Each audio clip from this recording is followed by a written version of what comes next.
La réunion du groupe consultatif sur le financement du PND 2021-2025 se tient en ce moment à la patinoire de l'Hôtel Ivoire. L'ouverture de cet important rendez-vous pour le futur de la Côte d'Ivoire et de la sous-région a été marquée par la présence de Siemoko Melia-Koné, vice-président de la République qui a représenté le président de la République. Le nouvel homme fort de l'exécutif ivoirien, numéro 2 constitutionnel, NDLR, a assuré que le pays continuera de préserver la solidité de son cadre économique en mettant l'accent sur la mise en œuvre des mesures administratives et de politiques fiscales socialement soutenables. Le vice-président a reconnu que la performance économique ivoirienne a été obtenue avec l'appui inestimable des partenaires au développement et le gouvernement continue, non seulement à renforcer ses infrastructures économiques et sociales, mais surtout améliore les conditions de vie de ses concitoyens.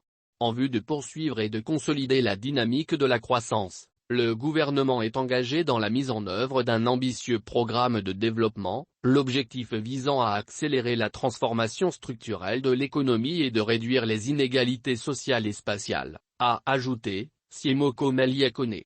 Cliquez pour agrandir l'image. Selon lui, la politique de développement sera centrée dans le cadre de la lutte contre le changement climatique sur la préservation de l'environnement et de la biodiversité ainsi que la souveraineté alimentaire et sanitaire. Depuis plus de 10 ans, la Côte d'Ivoire est en train d'écrire de belles pages de son histoire grâce à la paix, la sécurité et la stabilité. Notre ambition est d'aller encore plus loin avec une plus grande transformation sur place de nos matières premières. Il s'agit également d'accélérer l'amélioration des conditions de vie de nos populations dans toutes les régions de la Côte d'Ivoire.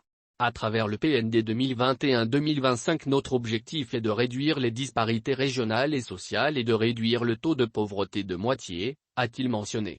Le vice-président a réitéré que la Côte d'Ivoire a l'ambition de devenir une économie à revenu intermédiaire de la tranche supérieure à l'horizon 2030 et a indiqué que la stabilité économique s'appuie sur une croissance économique verte, forte, inclusive, respectueuse du genre et de l'environnement, mais aussi créatrice d'emplois en particulier pour les jeunes.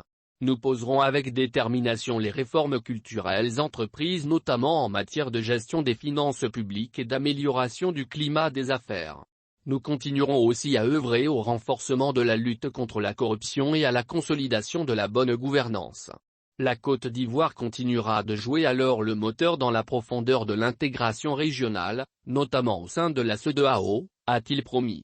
Les besoins de financement à mobiliser au cours de ce PND sont 10 000 milliards de CFA pour la création de richesses et d'opportunités d'emploi pour les jeunes, au-delà du potentiel naturel important de l'économie ivoirienne de prendre de nombreuses opportunités pour les investisseurs privés. Je voudrais rassurer nos partenaires de notre détermination à mettre en œuvre, avec efficacité, ce programme de transformation pour répondre à nos attentes, a conclu l'ancien gouverneur de l'Absao qui passera le relais le 4 juillet prochain à Jean-Claude Brou.